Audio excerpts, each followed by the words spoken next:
Bonjour à tous, alors je reviens vers vous comme promis, comme convenu, avec la deuxième partie de mon astro-guide détaillé pour l'année 2024. Alors comme je vous l'ai proposé, la deuxième partie sera véritablement axée sur la manière dont les plus gros, en tout cas les plus importantes influences énergétiques, donc planétaires, pourraient nous influencer dans les domaines de vie. Donc, on va regarder dans un premier temps tout ce qui va toucher le domaine du relationnel. Ensuite, on va regarder tout ce qui pourrait nous influencer dans le domaine de tout ce qui est socio-professionnel, tout ce qui est l'argent, donc la façon de gérer nos biens, tant qu'à faire. Et dans un troisième temps, je vais vous dire un petit peu ce que je pense justement des influences qui vont, je pense, pouvoir avoir un impact sur notre bien-être, la façon dont on peut gérer au mieux aussi tous ces transits qui pourront être assez hauts, puis ensuite redescendre, puis remonter, vous voyez, quelque chose de très énergique encore, et voir un petit peu donc quels sont les plus, donc les atouts, et aussi les handicaps, parce qu'il y en a toujours, pour chaque signe, ou en tout cas quels sont les signes qui vont véritablement peut-être, par exemple, devoir s'adapter un peu plus que d'autres, ou revoir leur copie, ou bien peut-être accentuer certaines choses, certains détails, certains points plutôt que d'autres. Vous voyez, donc on va essayer de voir un petit peu comment ça se présente. Alors évidemment, ça reste des prévisions générales. Ensuite, dans un troisième temps, je vous ferai une troisième série de podcasts signe par signe, comme je fais tous les ans. Mais là, je voulais vraiment, dans cette deuxième série, rassembler vraiment ces énergies et voir dans quelle case on va pouvoir les placer, un petit peu comme un jeu d'échecs. Alors pour ce podcast présent, j'ai surtout regardé les influences de Jupiter en Gémeaux, de Pluton en Verseau, donc dernière incursion puis l'entrée définitive à la fin de l'année. Toujours ce transit de Saturne aussi en Poisson, qui est toujours bel et bien là. J'ai été voir aussi les quintiles, les sesquicarrés, les semi-carrés, les sextiles, certains en tout cas, qui ressortaient comme aussi intéressants pour nous, pour voir comment on peut avancer dans tout ça. Donc je vais prendre tout ça dans l'ordre, et surtout par domaine, par domaine et par transit. Pour le domaine relationnel, donc qui inclut le relationnel personnel, le relationnel professionnel, les partenariats, les collaborations, le relationnel familial, amical, on va regarder un petit peu ce que pourrait nous apporter le transit de Jupiter en Gémeaux. Alors le transit de Jupiter en Gémeaux va démarrer le 25 mai. Il va nous concerner techniquement jusqu'à la mi-juin 2025. Mais là, on va vraiment s'arrêter pour le moment à la fin de l'année 2024. Donc, vous considérez 25 mai jusqu'à fin de l'année 24. Alors, l'énergie expansive de Jupiter ici, elle va vraiment trouver sa place dans le signe extrêmement communicatif des Gémeaux cette année. Alors, c'est vrai que lorsque ces deux forces se retrouvent, se combinent, c'est vrai que les échanges ont beaucoup plus de sens. La compréhension entre les gens s'approfondit. Dans le domaine de l'amour, par exemple, ça peut se traduire par une période où les célibataires peuvent se retrouver extrêmement sollicités ou peuvent être eux aussi en recherche. Donc il peut y avoir beaucoup de monde. Il y a un brassage de monde là. Il y a vraiment l'intérêt en fait de ce transit, c'est peut-être pas la qualité des échanges, mais en tout cas la multiplicité de ces échanges, le côté stimulant des discussions, des conversations. Il y a beaucoup de choses à faire à partir de là. Alors, pour ceux qui sont déjà engagés, déjà en couple, déjà mariés par exemple, ça va être un bon moment aussi pour raviver l'étincelle. Alors, ça peut être par le biais d'expériences d'apprentissage partagées, hein, c'est très géminien ça, ou bien des voyages, des courts voyages, le fait de partir de temps en temps et de se retrouver à deux. Donc vous l'aurez compris, l'art de l'écoute en fait va devenir crucial.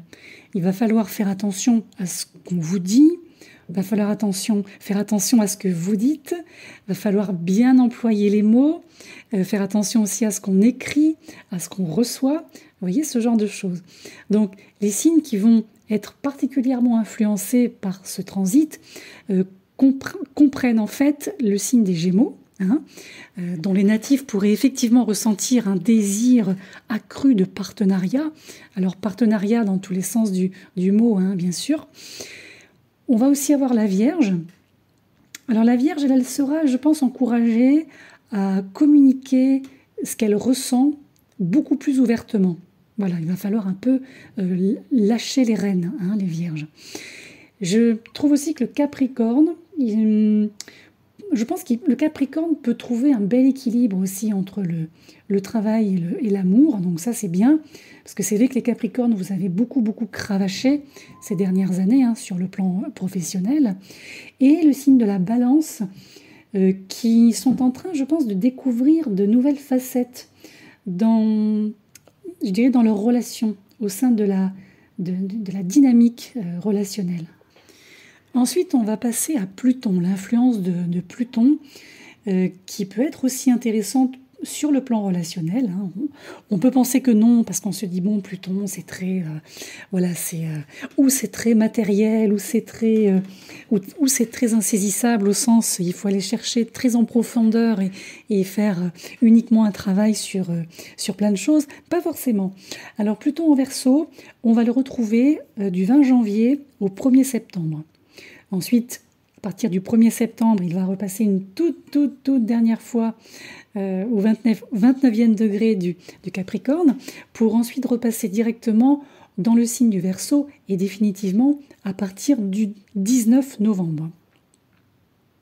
Alors le côté introspectif, c'est là où il peut être intéressant pour tout le monde, parce que lorsque la planète de la transformation, Pluton, entre dans le signe avant-gardiste du Verseau, ça nous annonce une période d'introspection profonde et de changement évidemment inéluctable dans le domaine de nos relations personnelles.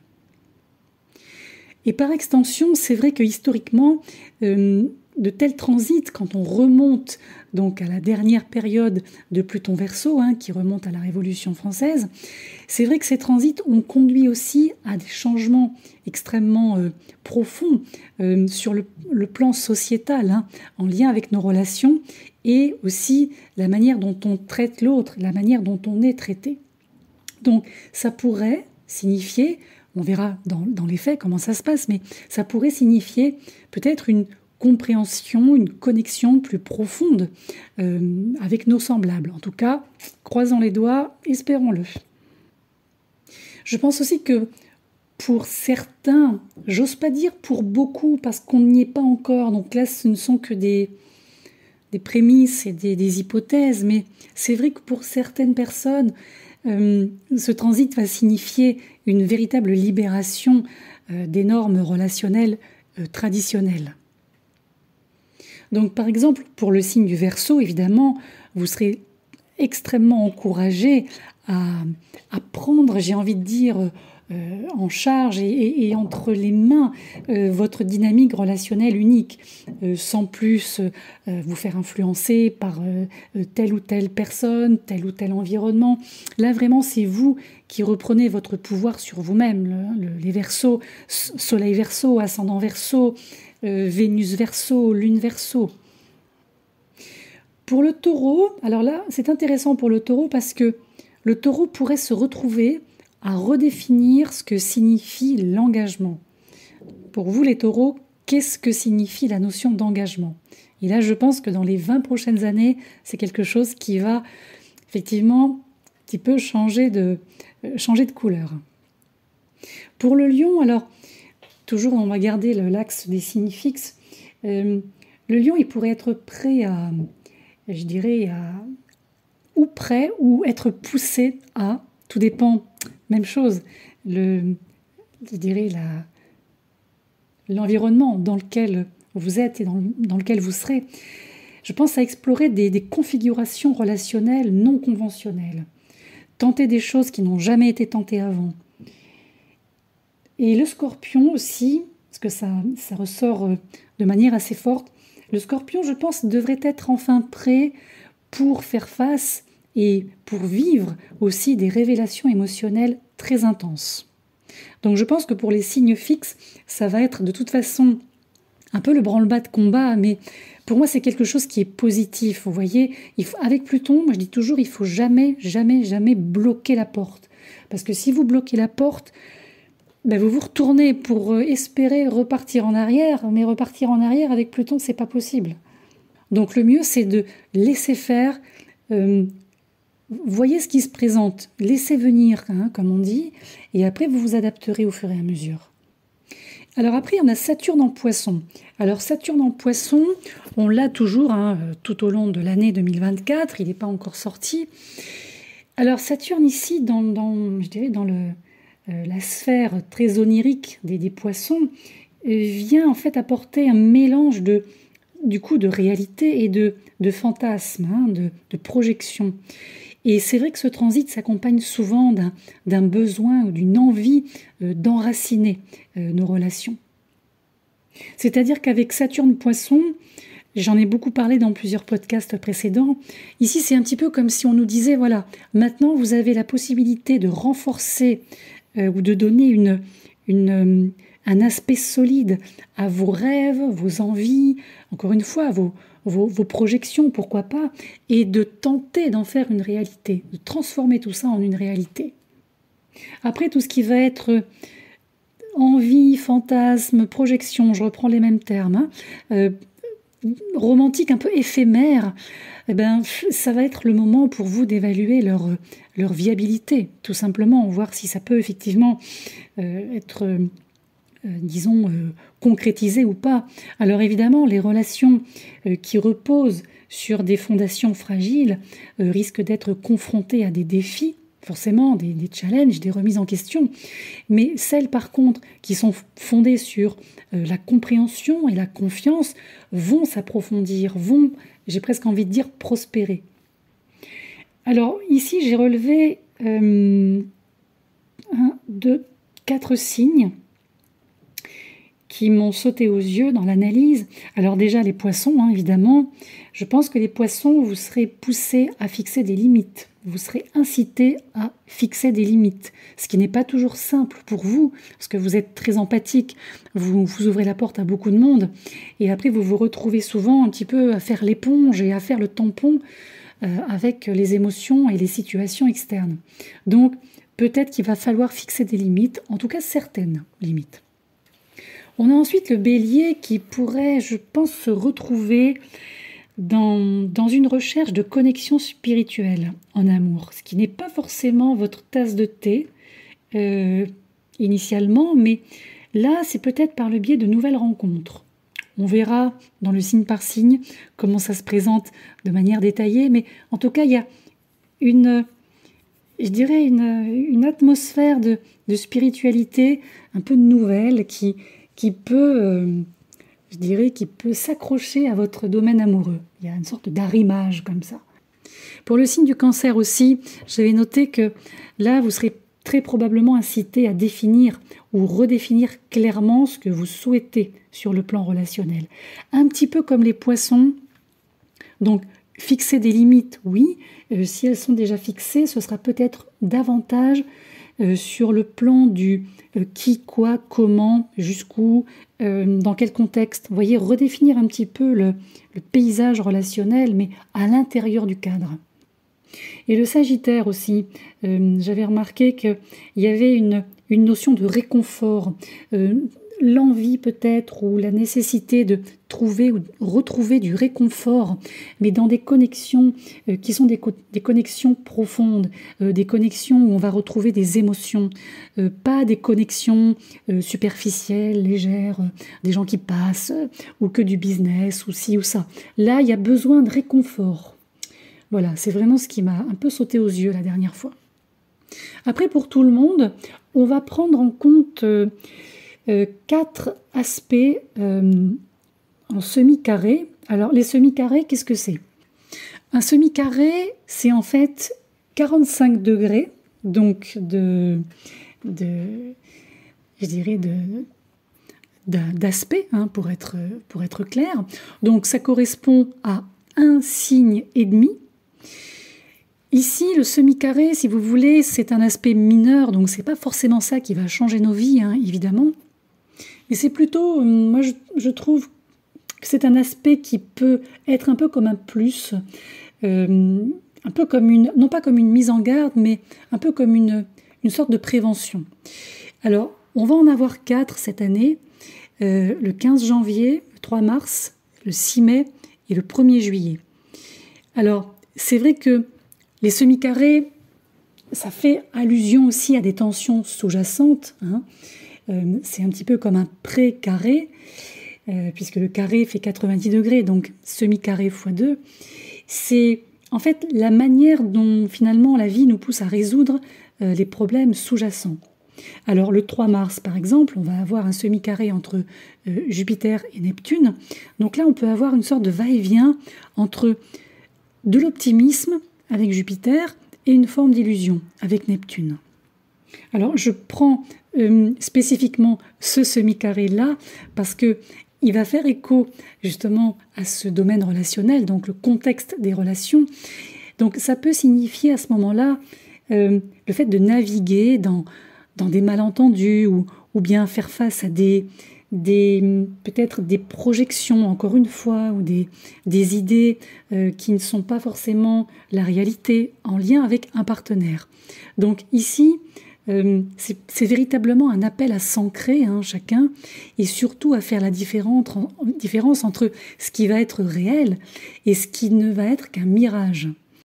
Maintenant, on va passer au domaine socio-professionnel, donc le côté carrière, le côté argent, biens, etc. Donc on va voir un petit peu ce que ces transits nous apporteront. En tout cas, espérons-le. Alors, on va reprendre le transit de Jupiter en Gémeaux, hein, toujours entre le 25 mai et la fin de l'année. Alors ici, on a toujours cette énergie expansive de Jupiter qui va s'aligner sur les prouesses communicatives des Gémeaux, ce qui signale quand même une mise en exergue ou une poussée vers le haut pour toutes les professions qui sont en lien avec, vous l'aurez compris, évidemment, la communication au sens large. Donc, on va prendre les secteurs des médias, les secteurs de l'éducation aussi, le secteur de la vente, surtout la vente active, très active, hein. Là, c'est une période où le réseautage, la présentation d'idées nouvelles, les projets en collaboration peuvent rapporter gros. Donc, si ça vous concerne, évidemment, vous serez aux premières loges. Maintenant, il faut juste faire attention à, le double visage des Gémeaux qui met en garde quand même contre le fait de trop s'éparpiller. Donc faites attention. Le fait de trop s'engager, de vouloir jongler avec trop de projets à la fois, ça peut conduire à l'épuisement professionnel, au burn-out. Donc faites attention juste sur ce point de détail. Alors évidemment, les Gémeaux, vous devriez exploiter votre côté multitâche, mais à bon escient. Donc toutes vos compétences diverses et variées, oui, c'est très bon pour vous, mais encore une fois, faites-le à bon escient et pas dans tous les sens. Pour les Vierges, je pense que vous allez aussi devoir vous concentrer sur certaines tâches qui seront axées sur les détails. Vous, ce sont les détails qui vont vous permettre d'avancer. Bon, ça, je pense que je vous apprends rien, puisque vous êtes le signe le plus minutieux du zodiaque. Mais c'est vrai que la notion de détail, c'est quelque chose qui va être un petit peu, je dirais pas la condition sine qua non de votre avancée, de votre évolution, voire de votre réussite, mais on n'en est pas loin quand même. J'ai relevé aussi que le Capricorne pourrait bénéficier d'une poussée vers le haut, là aussi, vers une forme de réussite, mais il va falloir, je pense, bien planifier ce que vous faites et surtout dans une optique stratégique, extrêmement stratégique à partir du 25 mai. J'ai relevé également que la Balance, bon ça non plus vous ne serez pas très étonnés si vous êtes du côté de la Balance, Soleil Balance, Ascendant Balance par exemple, la Balance, il va falloir continuer les entreprises qui sont axées sur diverses formes de partenariat, de collaboration. Mais ça vous connaissez, en général vous aimez ça donc il n'y a pas de souci, continuez sur cette lancée. Si on reprend maintenant Pluton en Verseau, alors évidemment, cette planète de la transformation qui entre dans le signe innovant du Verseau, et forcément va faire beaucoup de vagues hein, sur le plan professionnel pour beaucoup d'entre nous, plan professionnel qui, je pense, pour beaucoup d'entre nous, je me répète, mais est sur le point de subir des changements très importants. C'est vrai que ce transit est corrélé, comme vous le savez, à des avancées technologiques révolutionnaires, des recherches pionnières, j'ai envie de dire, et aussi des initiatives humanitaires. Donc, pour le meilleur comme pour pas forcément le meilleur. On verra un petit peu de quelle manière tout ça se mettra en place et comment tout ça va se développer, évidemment. Alors, les startups, bien sûr, vont prospérer, ça c'est clair. Surtout si ce sont des startups ou des créations d'entreprises qui reposent sur des modèles non conventionnels. Ça, c'est quelque chose qui va fonctionner. Alors, bien sûr, les personnes qui sont du signe du Verseau pourraient se retrouver évidemment à la pointe de l'innovation, quel que soit le domaine professionnel, quelle que soit la compétence, j'ai envie de dire, professionnelle.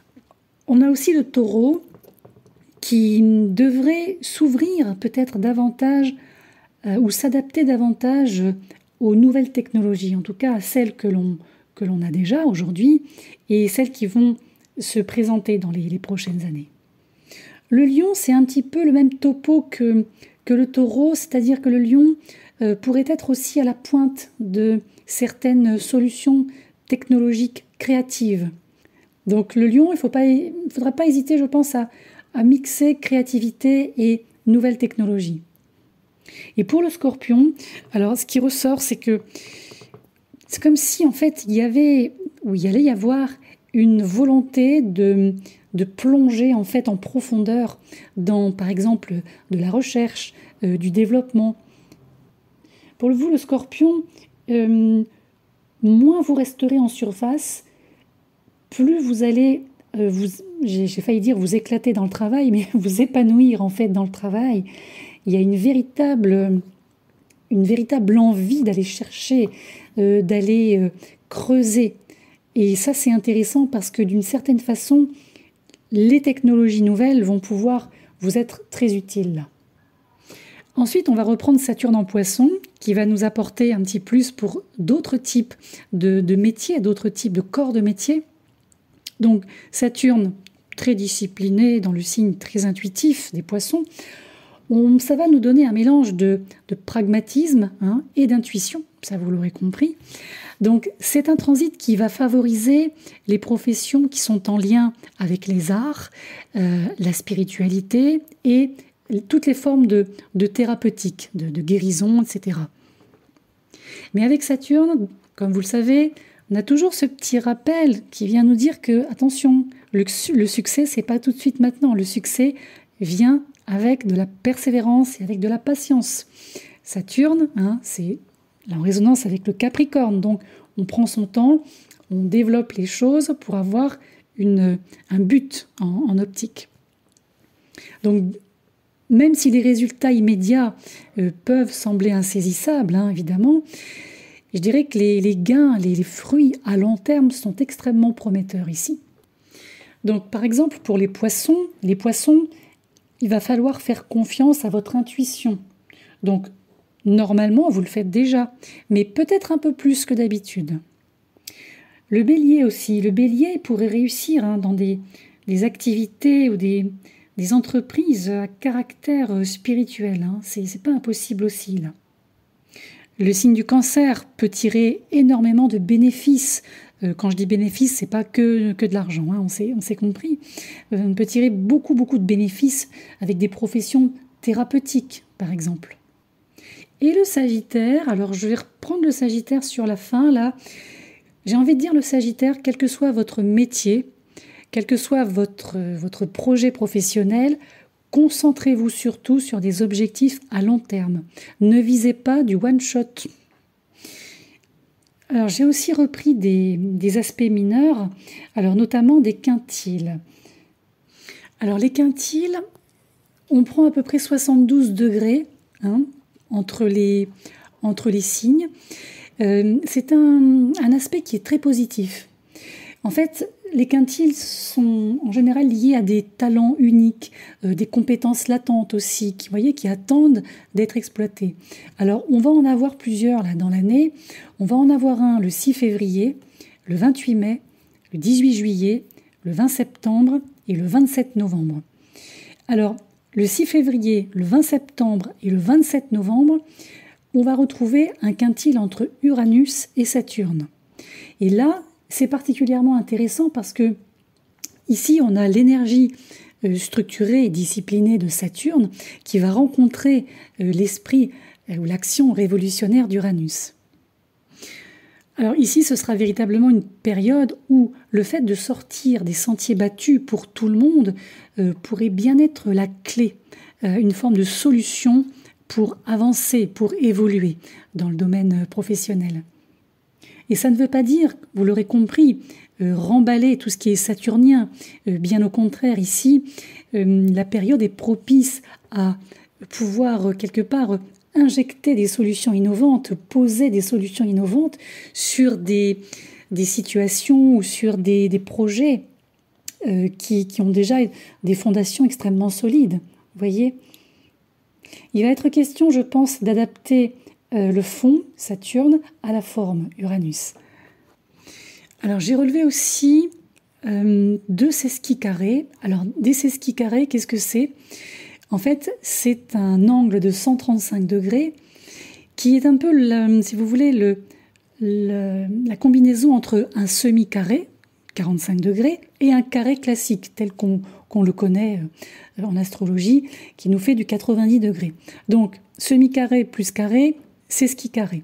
Alors, un sesquis carré, en astrologie, c'est un aspect qui peut indiquer des tensions potentielles, mais qui apporte également la motivation nécessaire pour surmonter certains obstacles. Donc, il y a un côté challenge là derrière les sesquis carrés.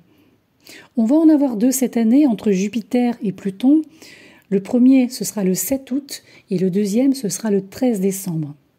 Donc là aussi, vous l'aurez compris, Jupiter allié à Pluton, ça pourrait provoquer ou engendrer des événements transformateurs dans le monde de l'entreprise au sens large. On va avoir, je pense, des changements importants dans le domaine de la politique, dans le domaine des finances. Ça se profile à l'horizon de toute façon.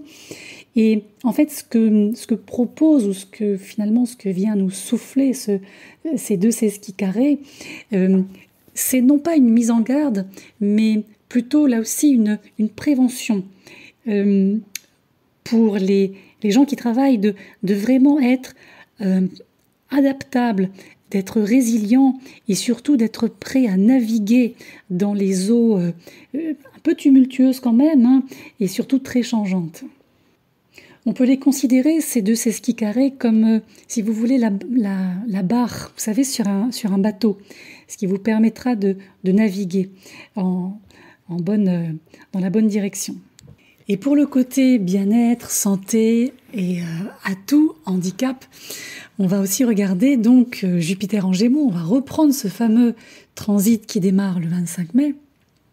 Alors toujours cette énergie plutôt bienveillante, plutôt expansive de Jupiter qui se retrouve dans le signe très vif des Gémeaux. Ici, normalement, devrait quand même nous apporter une période de vitalité, d'enthousiasme, un retour à une forme de joie de vivre et aussi d'agilité mentale. Alors, du côté des Gémeaux, du signe des Gémeaux, c'est vrai que les Gémeaux devraient voir leur capacité cognitive accrue, ça c'est sûr. ça va se jouer pour eux sur le plan mental. Maintenant, la Vierge, autre signe mutable, pourrait connaître aussi une augmentation de bien-être, c'est-à-dire une forme, comme un recouvrement peut-être de santé ou un recouvrement de force, une nouvelle force qui se met en place, qui s'ancre. On a aussi le Capricorne qui devrait retrouver une endurance nouvelle. Donc ça c'est bien parce que par rapport à les caractéristiques de votre signe, c'est très bien. Et la Balance devrait retrouver un état émotionnel, je dirais, plus ou moins harmonieux. Maintenant, le petit bémol, c'est la nature mutable des Gémeaux et les potentiels excès de Jupiter. Donc, il faut quand même faire attention de ne pas en faire trop, de ne pas vouloir mettre la charrue avant les bœufs. Donc, ce qui va être important, c'est des choses basiques, comme maintenir une alimentation équilibrée, pratiquer des activités qui stimulent le cerveau et en même temps le corps. Donc, l'exercice physique régulier, ce seront des choses en fait très importantes pendant cette période, voire essentielles. En fait, avec Jupiter en Gémeaux, il vaut mieux pas tout tabler sur, par exemple, que le mental, l'endurance mentale, l'endurance psychique, ou bien ne tabler que sur l'endurance physique, ne faire que du sport et rien de plus. Vous voyez, là, il faut vraiment essayer de trouver une forme d'équilibre entre les deux. Alors, avec Pluton en Verseau, je pense surtout à partir du mois de novembre, quand il va vraiment rentrer en Verseau, le 19, c'est vrai que les questions de santé pourraient prendre une tournure non conventionnelle aussi, un petit peu comme pour tous les autres domaines de vie. Alors forcément, les Verseaux pourraient être, pourquoi pas, attirés par des méthodes de guérison alternatives, holistiques, tant qu'à faire. Le Taureau, autre signe fixe, pourrait tirer beaucoup de bénéfices des exercices d'ancrage. Sachant que le Taureau est déjà un signe de terre, c'est quelque chose de familier, l'ancrage. Mais c'est vrai qu'avec Uranus, le passage des nœuds ces derniers temps, il y a beaucoup de choses qui ont fait bouger, disons, les fondations du Taureau, de la vie des Taureaux. Donc, les exercices d'ancrage sont une bonne chose pour eux. Du côté du Lion aussi, on a quelque chose qui ressort. Alors, le Lion, il faudrait peut-être un peu plus prendre en compte votre système circulatoire. Il y a quelque chose en lien avec le sang, la lymphe, ce genre de choses. Pour le Scorpion également, donc dernier signe fixe, ici le Scorpion, il serait bon aussi pour vous d'approfondir des pratiques de bien-être, de mieux-être, aussi je dirais à caractère holistique, de prendre l'ensemble en considération. Donc d'un côté, on continue à faire ce qu'on fait, on fait des bilans de santé réguliers si possible, on essaye d'avoir un mode de vie équilibré, même si c'est pas toujours simple, et puis aussi à nous ouvrir à des nouvelles pratiques de bien-être, pourquoi pas. Et d'ailleurs, avec Saturne en Poisson, on va avoir une sorte de validation en fait de ce Pluton Verseau, c'est-à-dire que là, avec Saturne, ça nous propose une année où le bien-être émotionnel, mental, psychique est aussi crucial que le bien-être physique. Vous voyez, donc Saturne vient un petit peu corroborer tout ça. Alors, le signe des Poissons, les Poissons, vous pourriez peut-être avoir besoin de vous prémunir contre peut-être des sentiments un peu diffus de mélancolie, parfois de tristesse, de nostalgie. On a le Bélier aussi qui devrait se concentrer sur des techniques de relaxation, quelles qu'elles soient, de quelque nature qu'elles soient, mais il y a une idée de relaxation, vous voyez, de revenir à soi en fait. Le Cancer également pourrait bénéficier de thérapies à base d'eau. Alors vous voyez si ça vous parle ou si ça vous parlera l'an prochain, mais en tout cas, l'eau, qui est déjà l'élément de base du Cancer, c'est vrai que l'eau vient ici régénérer beaucoup de choses pour vous. Et pour le Sagittaire, alors on a là aussi cette notion de réconfort que j'ai déjà évoquée tout à l'heure. Et pour le bien-être, on est en lien avec tout ce qui touche les retraites spirituelles. Alors, Retraite spirituelle, évidemment, vous l'entendez comme vous le voulez, hein. Il n'y a pas d'indication de croyance ou autre. Ça peut être faire une retraite dans un couvent comme faire une retraite chez soi, hein. Il n'y a pas du tout de direction spécifique.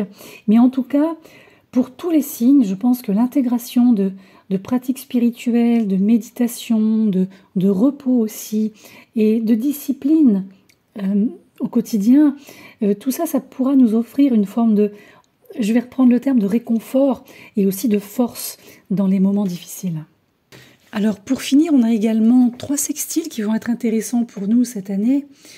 Alors le premier, c'est un sextile entre Jupiter, attendez que je ne me trompe pas dans mes notes, entre Jupiter et Neptune, le 23 mai. Ensuite, on en a 2 autres aussi qui sont plutôt bénéfiques, plutôt porteurs. Alors ce sera le 12 octobre, entre Jupiter et Chiron, et même chose entre Jupiter et Chiron le 2 novembre. Alors comme vous le savez, je pense, les sextiles sont souvent reliés à des opportunités, c'est des interactions harmonieuses.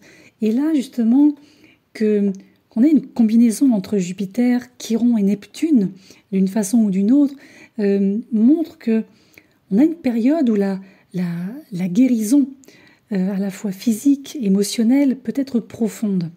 C'est-à-dire qu'on a un moment ici où le corps et l'esprit peuvent travailler en tandem, ce qui peut favoriser, en tout état de cause, un bien-être général.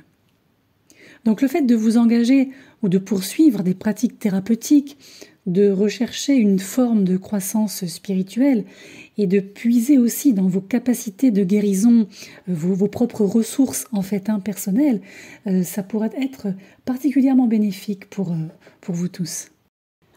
Voilà, écoutez, si vous avez eu la patience d'écouter jusqu'au bout, moi je vous ai tout dit. En tout cas, tout ce qui peut être, disons, intéressant pour nous tous sur différents plans pour l'année 2024. Alors évidemment, j'y reviendrai au fur et à mesure de l'année, comme je le fais habituellement, avec les transits, les rétrogradations détaillées, avec les pleines lunes, les nouvelles lunes. Mais bon, déjà, je pense qu'on a un bon et bel agenda 2024 à mettre en pratique. Donc en tout cas, moi je vous souhaite par avance une très bonne année. Et puis je vous dis à très vite.